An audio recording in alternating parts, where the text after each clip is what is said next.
You have a jar of garlic powder in your kitchen right now. You have shaken it over pasta, stirred it into soup, rubbed it into meat before it hit the grill. But here is something that might surprise you. That powder has never tasted like garlic. It cannot. The compound that gives fresh garlic its sharp, pungent bite is called allicin. It only forms when a raw clove is crushed and two chemicals locked in separate compartments collide. Inside your jar of powder, that collision never happened. The enzyme responsible was put to sleep before it ever had the chance. What you have been tasting is garlic's ghost, leftover sulfur compounds your brain learned to accept as close enough. That jar sits on a shelf in a country that did not always care about garlic. For most of American history, garlic was considered a peasant spice, something immigrants brought but polite kitchens avoided. As late as the 1940s, cookbooks warned readers to rub the bowl with a single clove, then throw it away. The whole bulb was too much. Then tastes shifted. Between 1980 and 2020, American garlic consumption tripled. The average person now eats roughly 2.5 pounds a year. Gilroy, California, a small city south of San Jose, crowned itself the garlic capital of the world. Its annual Garlic Festival, running since 1979, drew 100,000 visitors a summer. Christopher Ranch, headquartered in Gilroy, became the largest garlic grower in the country. For a while, Gilroy meant garlic, and garlic meant California. Then something else happened. In the early 1990s, Chinese garlic accounted for roughly 2% of American imports. By 2012, that number was 66%. The garlic in your jar almost certainly did not come from Gilroy. It probably traveled 8,000 kilometers before it reached your shelf. And somewhere along that journey, inside an industrial dehydration tunnel, the thing that made it garlic in the first place quietly disappeared. Here's the thing nobody tells you. Fresh garlic is a chemical grenade. Inside every raw clove, two substances sit in separate compartments. Allicin, a sulfur amino acid, and alliinase, the enzyme that transforms it. As long as the clove is whole, nothing happens. Crush it, and the cell walls break. Allicin meets alliinase. Within 10 to 60 seconds, allicin forms the sharp, burning, unmistakable flavor of real garlic. Allicin is unstable, degrading within hours, but in that brief window, it is one of the most potent flavor compounds in any kitchen.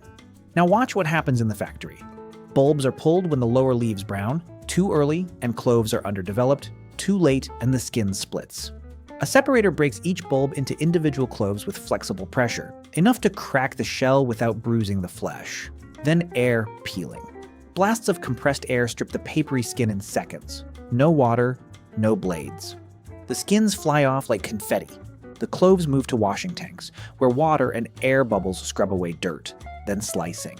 Industrial blades cut every clove into uniform discs, 2 to 3 millimeters thick. An uneven slice dries unevenly, and uneven drying means spoilage.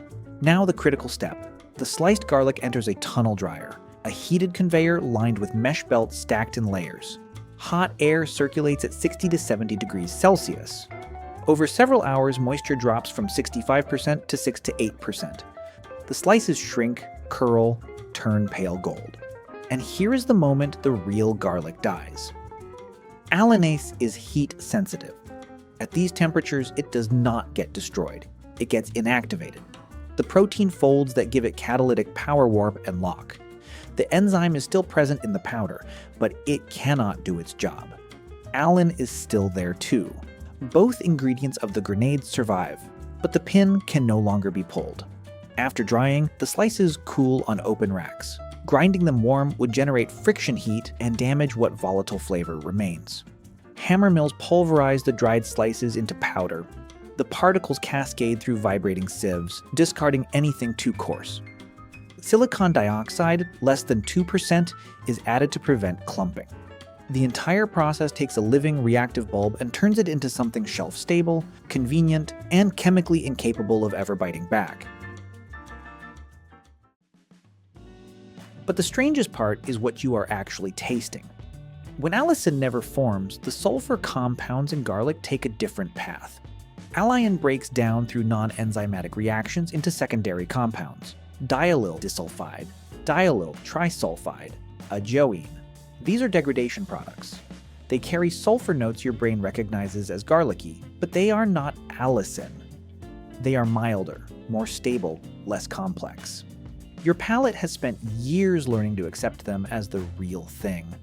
The garlic supplement industry even markets capsules on something called Allicin potential, the allicin that could theoretically form under perfect conditions, but stomach acid drops below a pH of 3, and at that acidity, the enzyme shuts down.